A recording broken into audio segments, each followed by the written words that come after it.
Iyo Solomon, Iyo Solomon,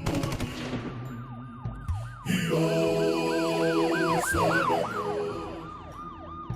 Iyo Solomon, Isoja uMkhonto Sizwe, owabulawa amabhunu eAfrika.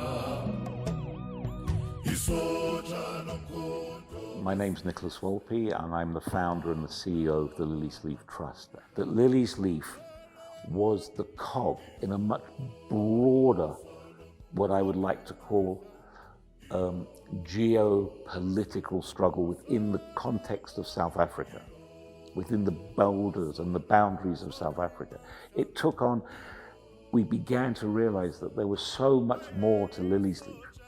To understand how Liliesleaf came into being, you had to go back to effectively 1952 and the Defiance Campaign, and then start to understand the evolution of the struggle through the period of 52. Then you had to go to, the move towards the Congress of the People and the campaign, the drafting of the Freedom Charter, the treason trial. Then that led to, the banning of the Freedom Charter. And then, of course, the events of 1960 and Sharpeville. So it became very apparent to us that to understand Liliesleaf to its true and fullest extent, you needed to locate it within a much broader political context. So that's why we refer to Liliesleaf Uncovered, because there were also so many stories that began to emerge. It was almost like it was a serendipitous story that was waiting to be let out of the genie's bottle, because suddenly we started meeting people who had a story. Whether that story was historically correct or not was not Liliesleaf's ambit to decide. That was the decision of people like yourself, visitors, historians, to decide the validity, the efficacy, the accuracy of those stories. Our responsibility was to capture those stories, to ensure that we preserve them.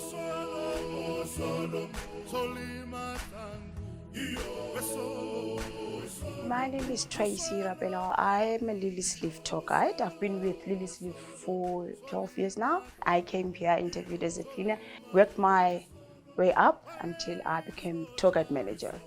So Liliesleaf, we realized, was a phenomenal story that was interwoven with it, along with the political, was the humanistic side of it. And I think that in itself is what makes Liliesleaf such a unique site, because you are experiencing the coin. And what do I mean the coin? You're experiencing on the one side of the coin, the historical, on that side, the importance of what Liliesleaf from a historical perspective.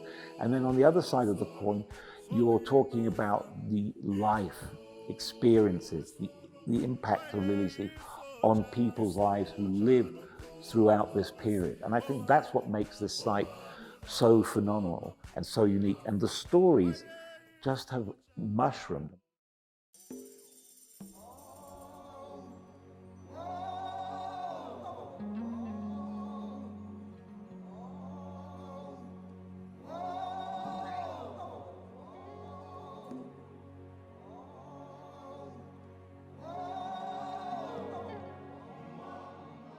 When you went into the main house, there's the Cabinet of Curiosity and Mythology.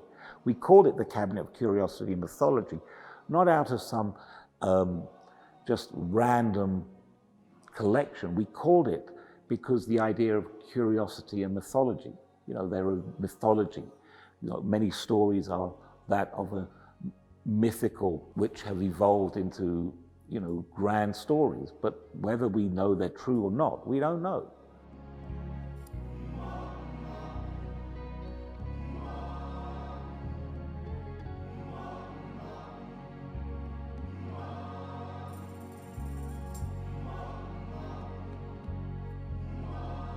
We have this truck here This truck was used by uMkhonto Sizwe to smuggle weapons outside Africa from 1986 to 1993. And they've never been arrested because they used this truck as a camping safari. I met someone in Washington who, after years of negotiation, he came out here because he does online educational programs, and he focused on the history of Liliesleaf as a place of memory. So I was sitting at one of the coffee tables, and I looked up and he was standing by the gate, and he was ash white. I mean, I thought he had seen a ghost. And he looked at me and he said, in a really kind of like broken voice, "What's that truck doing here?" So I said, "What do you mean?" He said, "You're not going to believe it, but me and my girlfriend were one of the unsuspecting tourists on that truck." And he sent me photographs of he and his girlfriend, ex-girlfriend, on that truck in the early 90s. And he could not believe that he was sitting on a ton of ammunition.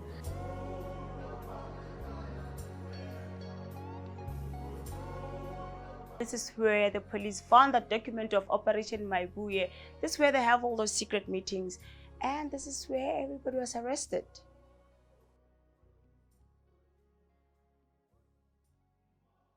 This was the birth of MK. In fact, in 2002, at the Stellenbosch conference, the ANC said MK was born here at Liliesleaf. It was conceived in a field, but given birth. It's from here that they plan to discuss how to overthrow the apartheid state. Room 12. This is where Nelson Mandela stayed as David Motsamai, the farm laborers, our Black Pimpernel. The shared common conviction of wanting to bring about a just, equal and equitable society, where Nelson said, "I fought against white domination, I fought against black domination. I cherish the ideals of a free and democratic society where all people will live together in harmony and with equal opportunity." While he was in prison, Nelson Mandela told his lawyer, Bob Hebbel, to convey a message to Liliesleaf because he knew that Liliesleaf was not safe anymore. And then he told him, "Please tell Liliesleaf to ban each and every document that's mine." But they said they couldn't do it because they said they were so important. They couldn't just ban them. They came here and then hide them inside this coal shed. But on the day of the raid, the police just came straight here, start digging up, and they found those. So that's what implicated Nelson to what those men were planning to do here. The essence of Liliesleaf speaks to the fundamental principles of what our struggle was about creating a society for all, a better society for all. The heart of Liliesleaf is the resource center. Why is it? Because it houses the archive. The archives are the stories. The archives, as we talked about earlier, are the patchwork quilt that come alive in the site. But more importantly, as Caroline Hamilton said, the archive is the storehouse to the unborn child.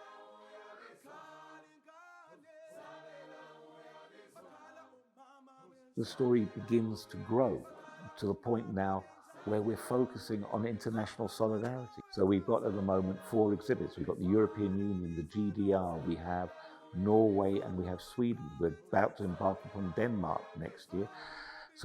And then currently we've done 2 mobile exhibits for the Norwegians, one in English, one in Portuguese.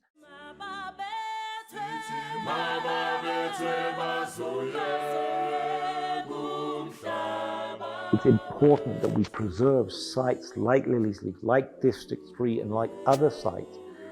And that means the public, the visitor, and government come to the party and say, "We will provide you with the funding you need to continue these critical, fundamental goals and projects and objectives, because it resides with you to keep that memory alive."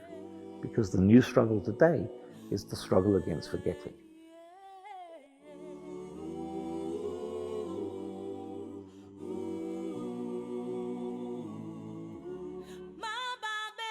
Mababethe bazoye, uMkhonto.